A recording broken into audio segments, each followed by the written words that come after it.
Guys, you might have seen what was going on yesterday, both in London and in Bristol, among a few other places. I actually made a video compiling some of the clips that I had pulled from the day's events in London last night and uploaded it. If you haven't seen it, you can go and check it out for the mostly peaceful protests that the BBC will likely claim. But in this video, we're going to take a look at what happened in Bristol, the so-called protesters pulling down the statue of Edward Colston, which I don't really care about. I didn't know nothing about him until yesterday, and to be honest, I really still don't care that much. The point in this case is not even about the person, it's just about the principle. This is history at the end of the day, good or bad, it should still be there. And we also have to remember the things this guy did were in a time when what he was doing was actually fully legal and not against any sort of moral compass as it would be now. So to sit there screaming and shouting about it is rather nonsensical, but if you see from the video of the statue actually being pulled down, it doesn't really look to me like it's BLM protesters that are doing it. From what I see, it's more likely to be a bunch of Antifa members than it actually is members of Black Lives Matter. Now obviously I could be wrong, but I'm just basing this on what I see from the video, as you can see on the screen here. The people pulling it down don't exactly look like they're supporting Black Lives Matter. Take a look at this dude, he really looks like a member of BLM, I'm sure you would agree. Now obviously, most of you are sitting there wondering where are the police when all this is happening, and you would be right to wonder that question, but we'll deal with that in just a moment. Because not only did they pull it down, but they also dragged it through the streets of Bristol and threw it in the harbour, which is rather nonsensical and, by the sounds of it, was something that was already planned. All the ropes and tools to bring down the statue were brought with them, as the police have since said, but that's not all the police have said, we will get to them in a moment. But here is the video clip of them actually pushing it in the harbour, which if I'm honest, I don't know how good that is for the harbour or for any life that might be living in there, but they didn't seem to care, and neither did the police. So let's take a quick look.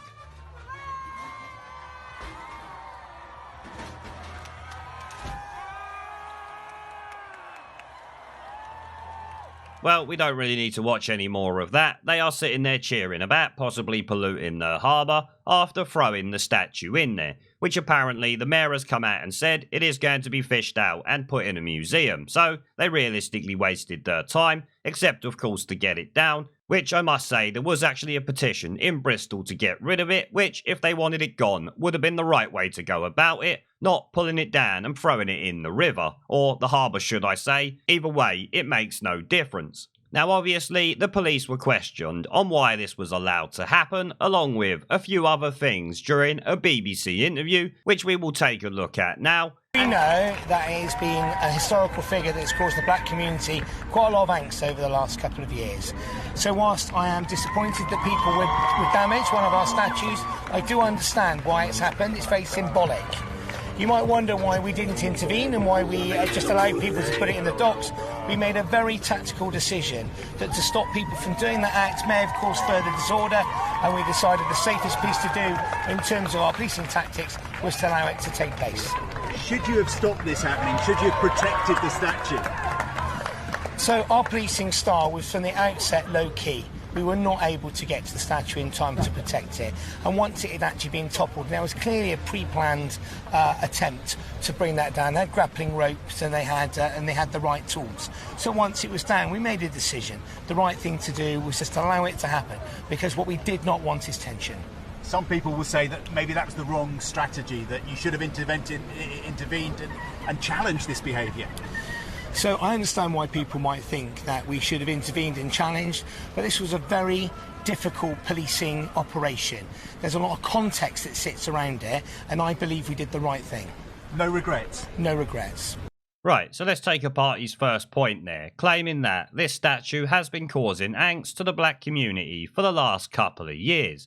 Considering it's been in the town for the past 100 or more, I wonder how it's only started causing them angst in the last few years. Oh, wait there, maybe I do know. Is that when all the propaganda started being pumped out? You know, when these organisations actually got formed. I would bet that has something to do with it. So it hasn't caused anyone angst over the last couple of years, it's just the activists pushing for it and moaning in his ear that has obviously forced him, like many old Bill, to bend the knee. I mean, it really makes you sick to hear a copper sitting there saying people shouldn't have done this, but I understand why they did it. Oh, so you understand why they broke the law. That means you therefore don't need to intervene because you understand and sympathise with them. That, my friend, is not how the law works, and you should bloody know that. The only shame I see here is the fact that you don't seem to understand what is in your job description and what the people of this country pay you to do. It would seem you have forgot what is in your job description and the fact that you're supposed to uphold the law. Last I checked, destroying public property was certainly against the law and therefore warranted the police trying to stop them from doing it, if not arresting them. But in Bristol, apparently that is not the case, especially if your protest is extremely virtuous. I have got to say though, I do love when he sits there and says, you may wonder why we didn't actually do anything and it was a tactical decision. What tactical decision was that? To stand in the back with your finger up your ass doesn't seem like a very tactical decision to me. The crap that he is coming out with is absolutely incredible. Imagine being one of the top police officers in the area and coming out with that nonsense because you're too scared to take action against these so-called protesters. You even hear him talking about a pre-planned move to get the statue taken down, which shows there was a huge level of planning and preparation gone into this. That should really tell the old bill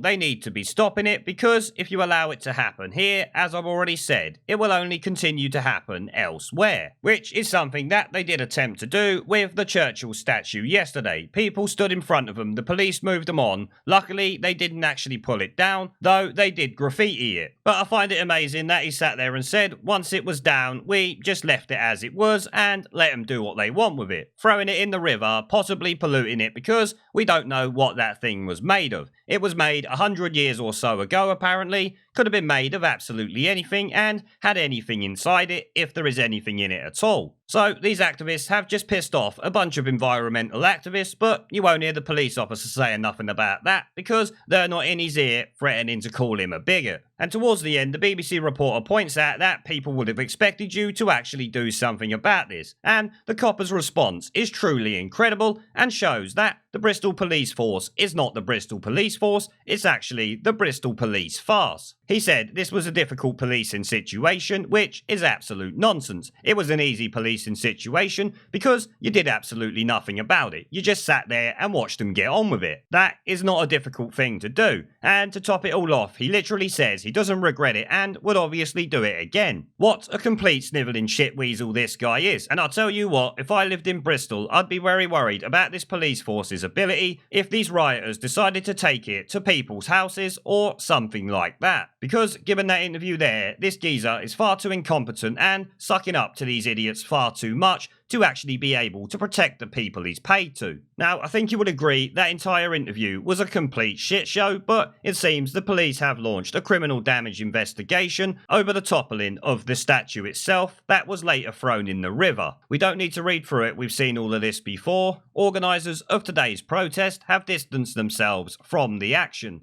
telling Bristol Live it had nothing to do with them. And by the looks of the crowd, as I've already said, I would probably agree with that. Doesn't really look like they were members of Black Lives Matter that were jumping all over the statue. Of course, I could be wrong, but they look much more like the Antifa types, if you ask me. They obviously say about 10,000 people there, which, let me tell you, there wasn't 10,000 people there. Have you ever seen 10,000 people in a football stadium or more? The sound is incredible. There certainly wasn't 10,000 people there watching any of this. A few thousand at the very most, I would think, likely in the hundreds from the pictures that I've seen. The ongoing coronavirus pandemic added a different dynamic to what was going to be a challenging policing operation. No, apparently virtue signalling makes you immune, but going to the beach means you could start a second wave, so make sure you don't do that, as I will be covering in a video later. And here you can see some of the graffiti all over the place. Doesn't really surprise me, the police are doing nothing about it. Graffiti, last I checked, is also against the law. Now, this has been a bit of a rambling video, but I thought it was important to bring some attention on what had been happening in Bristol, because obviously a lot of the attention has been on London, and as I said, I've already covered that in a video. The Bristol police farce definitely need to take a long hard look at themselves over this whole situation. If I lived in Bristol, I would certainly be making complaints That is for sure. Now, as always, I want to say a massive thank you to everyone who supports the channel, and my other social media links are down in the video description if you want to come and support me on Twitter, BitChute, and a variety of other platforms, including my second YouTube channel. As I said, all links are down in the video description. There is a pattern consistent throughout history of oppressed people turning on the oppressors, slaves against their owners, the peasantry against the feudal barons, colonies, Mr. Verhofstadt, against their empires, and that is why Britain is leaving. And it doesn't matter which language you use, we are going, and we are glad to be going. We're off.